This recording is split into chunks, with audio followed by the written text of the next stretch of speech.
227 kilo drugs की खेप, international syndicate.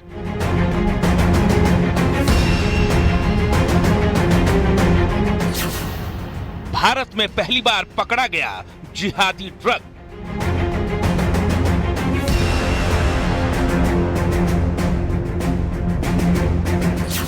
$182 crore का जिहादी ड्रग कैप्टागन जब्त।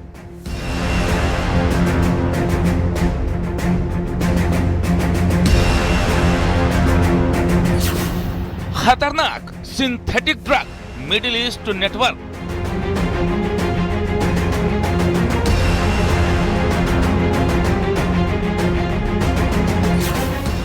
भारत को ट्रांजिट हब बनाने की साजिश बेनकाब।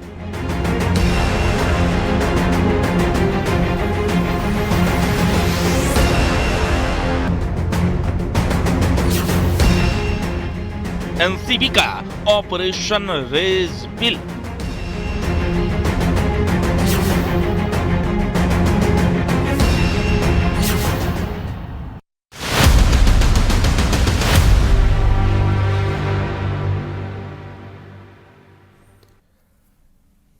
भारत में पहली बार जिहादी ड्रग कैप्टागन की एंट्री का बड़ा खुलासा हुआ।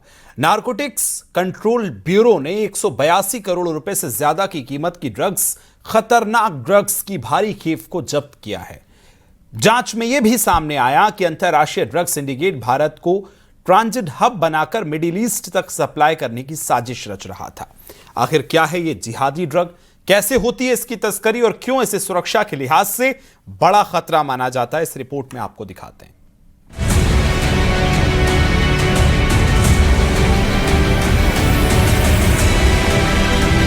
जिहादी ड्रग कैप्टागन, जिसे गरीबों का कोकीन कहा जाता है।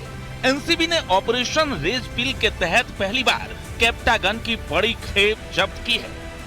करीब 227 किलो कैप्टागन, जिसकी कीमत 182 करोड़ रुपए आंकी गई है। इस ड्रग्स की बरामदगी से सुरक्षा एजेंसियों में हड़कंप मच गया। इस कार्रवाई की जानकारी खुद देश के गृह मंत्री अमित शाह ने शेयर की है। उन्होंने कहा कि एनसीबी ने ऑपरेशन रेज पिल के तहत गुजरात के मुंद्रा पोर्ट और दिल्ली के नेवसराय इलाके से 182 करोड़ रुपए की लागत के कैप्टागन की गोलियां जब्त की हैं। अमित शाह ने पोस्ट किया, मोदी सरकार नशा मुक्त भारत बनाने के लिए दृढ़ संकल्प है। मुझे ये बताते हुए खुशी हो रही है कि ऑपरेशन रेज पिल के जरिए हमारी एजेंसियों ने पहली बार कथित जिहादी ड्रग कैप्टागन की जब्ती की है, जिसकी कीमत 182 करोड़ है। जांच में पता चला कि यह ड्रग मिडिल ईस्ट भेजने की तैयारी थी। साथ ही एक विदेशी नागरिक जो सीरिया से जुड़ा बताया जा रहा है, उसे गिरफ्तार किया गया है। तस्करी का तरीका भी चौंकाने वाला था। दिल्ली में चपाती काटने वाली मशीन के अंदर छिपाकर ड्रग रखी गई थी। वहीं गुजरात के मुंद्रा पोर्ट पर ऊन के कंटेनर में छिपाई गई बड़ी खेप बरामद हुई है। अमित शाह ने पोस्ट कर कहा, मिडिल ईस्ट जा रहे ड्रग के इस कंसाइनमेंट को पकड़ना और एक विदेशी नागरिक की गिरफ्तारी नशीले पदार्थों के प्रति हमारी जीरो टॉलरेंस नीति के दमकते उदाहरण हैं। एनसीबी के बहादुर और सतर्क योद्धाओं को बधाई। एक विदेशी एजेंसी के मुताबिक कैप्टागन तस्करी नेटवर्क में भारत का इस्तेमाल एक ट्रांजिट पॉइंट के तौर पर किया जाता है। 11 मई 2026 को नई दिल्ली के नेवसराय इलाके से एक सीरियाई नागरिक को गिरफ्तार किया गया, जिसने चपाती कटिंग मशीन में 31.5 किलो कैप्टागन टैबलेट छिपा कर रखी थी। इस ड्रग कंसाइनमेंट को सऊदी अरब के जेद्दा भेजा जाना था।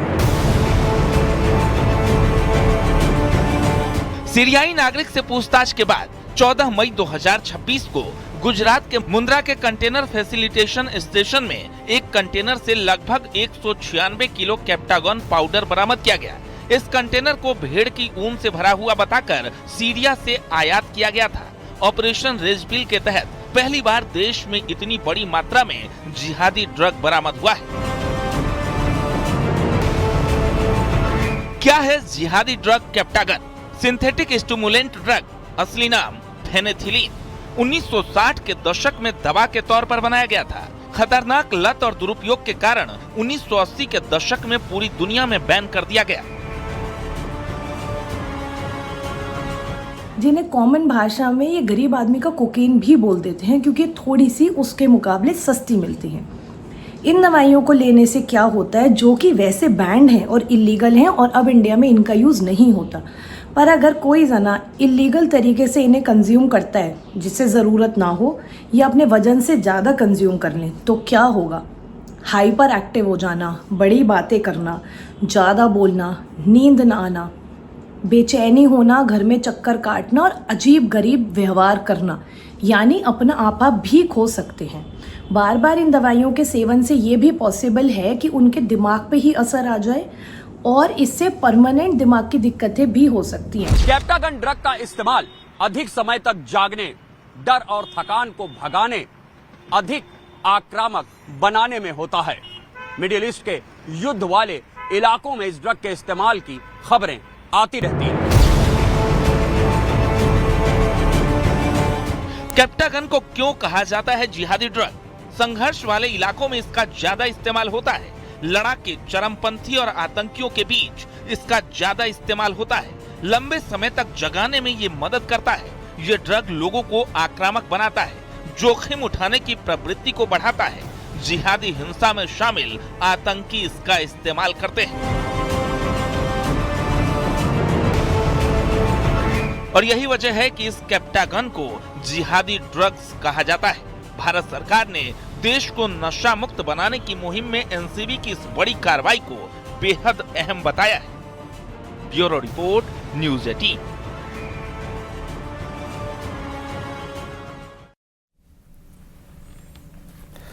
ईंधन बचाने की प्रधानमंत्री नरेंद्र मोदी की अपील के बाद आचार्य महामंडलेश्वर स्वामी कैलाशानंद गिरी ने भी अपने काफिले में कमी कर दी है।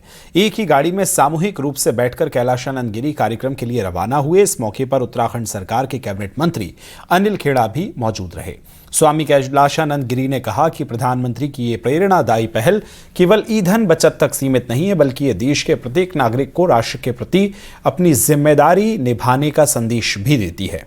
ये पहल आने वाली पीढ़ियों के लिए स्वच्छ, सुरक्षित और सशक्त भारत के निर्माण की दिशा में महत्वपूर्ण कदम है।